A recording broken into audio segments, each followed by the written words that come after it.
এক অসুস্থ মানুষের সাথে অমানবিক আচরণ। ব্যাংক কর্তৃপক্ষের চিকিৎসার খরচের জন্য সোনা রেখে ৮০,০০০ টাকা লোন নেওয়া হলে সুদসহ টাকা পরিশোধ করলেও সোনা ফিরিয়ে নিতে গিয়ে হয়রানির শিকার হতে হয় হৃদরোগে আক্রান্ত এক ব্যক্তিকে।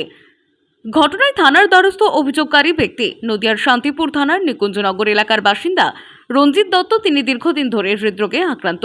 ৩বার তার অস্ত্রোপচার হওয়ার কারণে তিনি খুবই অসুস্থ। চিকিৎসার জন্য বাড়ির সোনা বন্ধক রেখেছিলেন নদিয়ার শান্তিপুরের একটি বেসরকারি রাষ্ট্রায়ত্ত ব্যাংকে। তার দাবি প্রায় ২৫ গ্রাম সোনা জমা রেখে লোন নিয়েছিলেন ৮০,০০০ টাকা। গত ১০ মাস আগে লোন নেওয়ার পরে বৃহস্পতিবার ৯০,৬৫৯ টাকা সুদসহ পরিশোধ করেন। ব্যাংক কর্তৃপক্ষ সেই টাকা জমা নেওয়ার পরে সোনা ব্যাংকে নেই বলে সাফ জানিয়ে দেন ওই ব্যক্তিকে। তারপরেই অসুস্থ অবস্থায় ঘন্টার পর ঘন্টা হয়রানির শিকার হতে হয় রঞ্জিতকে। এরপর তিনি আরও বলেন, দিয়ে ৩-৪ জন লোক ব্যাংকের লোক আমার বাড়িতে গেছে।